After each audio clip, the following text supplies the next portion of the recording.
Hi, Steve from Brownells here, bringing you another gun from the vault. And today we're going to look at the Ruger Super Blackhawk, a gun that does its job so well we tend to take it for granted. Now, back in the 50s, Bill Ruger developed his .22 automatic pistol. Then he came out with the single 6 and he said, time for a centerfire gun. So he came out with the 3-screw 357 small frame Blackhawk. Then a couple years later, he got wind of the .44 Remington Magnum being developed. Now the story is somebody found the shell cases in a dumpster. I don't know if that's true or not, but whatever it was, Bill Ruger had a .44 Blackhawk under development at the same time Smith & Wesson was coming out with their big Magnum. Now he tried to stuff it into that small 357 frame, and no less an authority than Elmer Keith said that isn't going to go, and sure enough, he blew one up before it was all said and done. So they lengthened the frame, they increased the diameter of the cylinder and gave us the modern Blackhawk and Super Blackhawk. And the Super Blackhawk originally came out in '59, the year after I did. And it was the old type, the old model 3-screw like this one, which means that you have to put it on half cock to get anywhere with that thing. Loads like a Colt. Not safe to have one in the chamber with the hammer down because your firing pin is resting directly on a primer. Later on, back in '73, I believe, when Ruger went to the transfer bar system for all its models, that's when the Super Blackhawk got modified for that. But it did have some other features. The original Blackhawks in '44 had a fluted cylinder and the standard size grip. And there wasn't quite enough to hold on to when you shot a .44 Magnum full boat load. So what he did was he lengthened the grip. I think it's about 3/16 longer than a standard Blackhawk. Did away with the flutes to add just a little bit of weight and came out with this dragoon type trigger guard here and a slightly wider hammer spur to make cocking easier. Also, one of the modifications later on was they did away with the flat top and they put up some little walls here around the rear sight to protect it, because a lot of these guns went through some rough handling. Believe me, they were packed in and out of the mountains and on horses and you name it, thrown in and out of vehicles. So what we have here is the old model with the 3 screws, as you can see.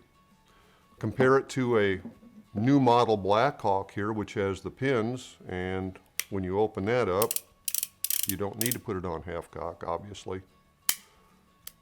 And while Ruger could make these in the .44 Magnum, and has in the past, the Super Blackhawk's the much better platform unless you go to a Bisley or a Red Hawk. So the gun's been in continuous production since 1959. It's available in different barrel lengths now, and it's gone through various modifications. A lot of it due to input from some famous people like Elmer Keith, Lee Juris, J.D. Jones, Larry Kelly, all the famous handgun hunters put a lot of time and effort into evaluating this gun and making their suggestions known to Ruger. And to his credit, he incorporated most of them. Now, if you're curious about this particular Super Blackhawk, this has been slightly done over by Tyler Gun Works down in Texas. Has custom grips, has custom sight on it, has an accuracy package put into it, got a belt mount and base pin, really a slick little number. It's also got a Bowen rear sight, which gives you an ultra crisp sight picture along with that front sight here from Furman Garza. Really nice package, kind of like the ultimate handgun hunting instrument if you want to use open sights. And a lot of these have been scoped over the years. They do well, they hold up at long range. So if your load's up to the task, you can reach out there and touch something as long as you've got the optic and the steady nerves to do it. And that's why we tend to take this gun for granted, because it does its job so well and makes it look easy.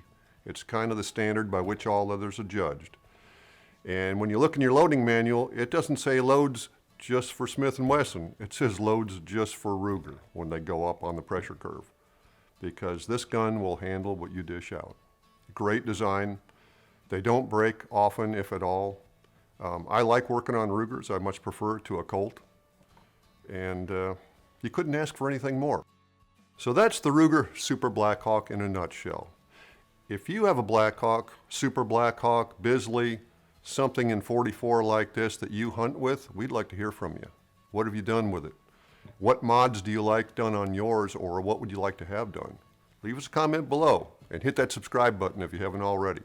Thanks for watching. We'll see you next time when we bring you another gun from the vault.